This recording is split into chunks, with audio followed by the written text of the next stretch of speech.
Christopher Simons, who's an expert on the situation in Japan, an associate professor at the International Christian University in Tokyo. Mr. Simons, thank you very much again for your time. So there's been a fourth explosion at the Fukushima nuclear plant, as you know. What's the threat of radioactive contamination now, with reports of radiation of 400 times the annual legal limit at the plant? Yes, good morning. Yes, there is a serious risk of contamination at this point, but the contamination is probably limited to the Fukushima area.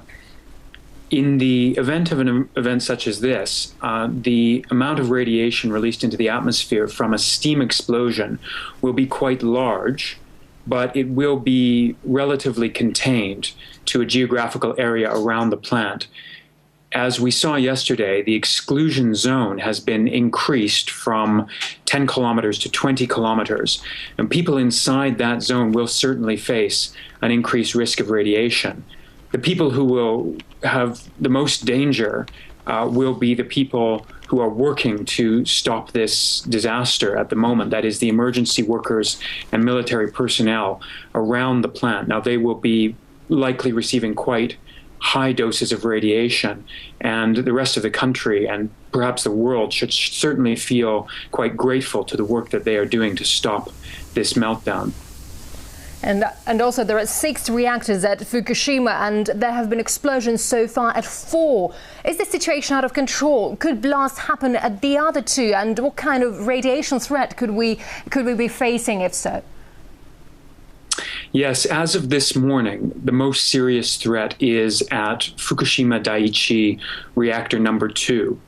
And we heard quite worryingly last night that at some point yesterday, and perhaps for some amount of time, the reactor rods, that is, the rods containing the nuclear fuel material, the uranium, and in the case of reactor number 3, MOX, which also contains plutonium, that these rods were exposed to the air for some time. The reactor number 2 situation is now the most serious of the 4 reactors that have had problems so far. The other 2 reactors, the 2 that haven't had problems so far, I can't speculate on whether there will be explosions at those reactors.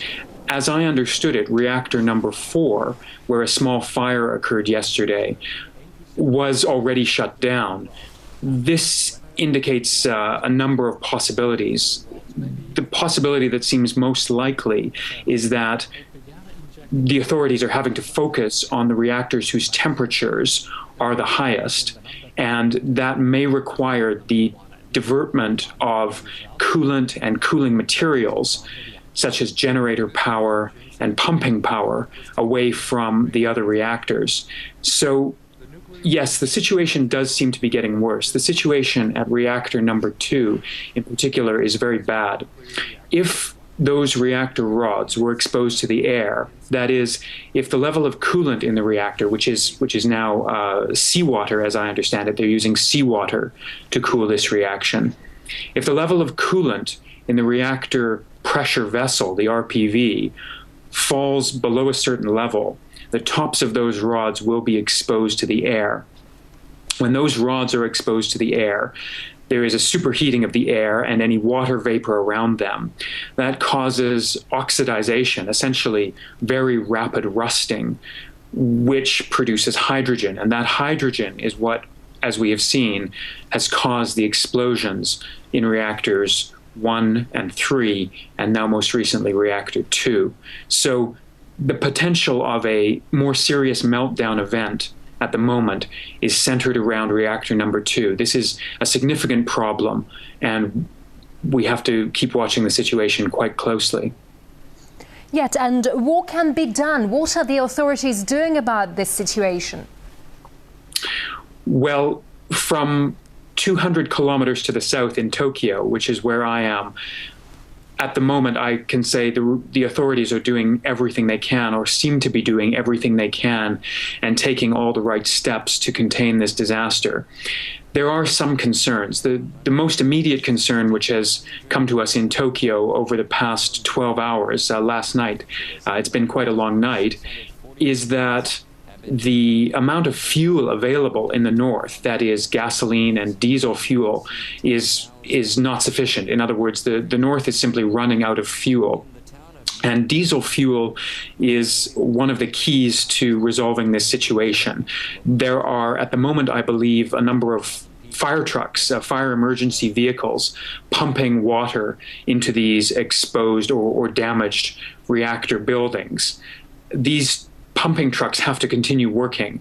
There are also diesel generators which are pumping a mixture of seawater and boron, that is boric acid. The boron in the boric acid is a very good neutron absorber, so it's good at slowing the reaction down. This seawater and boric acid is being pumped into these reactors, and those pumps must continue working.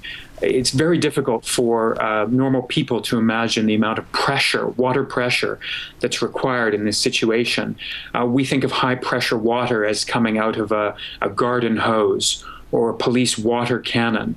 Well, the amount of water pressure required in this situation is extremely high because those reactor cores are so hot. As the water hits them, it turns very rapidly into steam, and that steam has to be moved away from the reactor rods and more water put into its place. So a constant stream of water has to be maintained. So the two things you need to keep the situation under control are a good supply of seawater, in this case, since that's what's being used, and a good supply of fuel, that is diesel fuel and other oil-based fuels. Now, I heard yesterday that the pits which the authorities had dug to bring seawater closer to the reactor, essentially a reservoir from which they could draw seawater into the pumps, was running a bit low. I hope that that water level has now been replaced or brought back up to a safe level. But the fuel problem is quite serious. I think perhaps, I don't know what the Japanese authorities have requested in terms of help from the international community, but I can imagine one of the things uppermost on their list of priorities in terms of aid from other countries is simply the movement of fuel to that reactor area, whether by airlift or by pumping truck. I believe the roads in the area are probably quite badly damaged, so some of the fuel may have to be brought in by helicopter, and that will of course be a slow and difficult process. As long as the emergency pumps and fire vessels in the area can keep working, the reactors can continue to be cooled. Of course, another problem is a number of the fire trucks brought to the area were knocked out by one of the blasts yesterday. I believe one or two of the trucks were disabled, so that's another problem. And earlier you also mentioned Japan's Prime Minister, who has addressed the nation about a possible nuclear meltdown at the power plant. What do you think the impact of his words are? Could this raise panic or do some people doubt that the Japanese government is giving the whole story? Yes, this is a question. The Prime Minister had to make a difficult personal decision when he said there is a nuclear crisis going on and that the situation, I believe his words were that the situation was quite hazardous. This was in reference to reactors number 1 and 3, which was where the problem was centered, let's see, 2 days ago or 3 days ago, that is on Saturday and Sunday. As I said, the situation at reactor number 2 is now the most dangerous. I don't believe the government is hiding anything. I think there is certainly a tendency in the population towards suspicion and paranoia. I think that suspicion is greater among the foreign community than among the local Japanese community. In a crisis, the Japanese people tend to be very cohesive. They tend to listen to their leaders and trust their leaders. And in this case, I believe that that trust is justified. Now, of course, what the government can't give the people is a rolling account of every fact and every piece of scientific information coming out of the Fukushima area. And this is a problem I'm having. I mean, I don't have all of the immediate facts.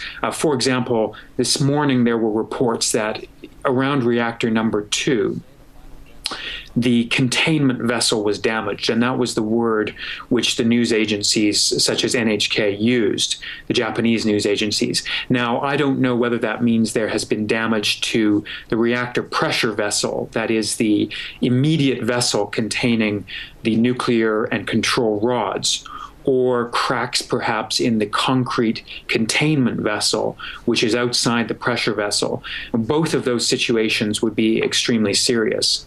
So the Prime Minister has been quite honest. I mean, it's not an easy thing to do, to tell the population that a serious accident or a serious incident is in progress. He has done that, and I think it's a risk, but it will communicate to the Japanese people and to foreigners living in Japan that the situation is serious, but that the authorities are attempting to be as honest as they can with us.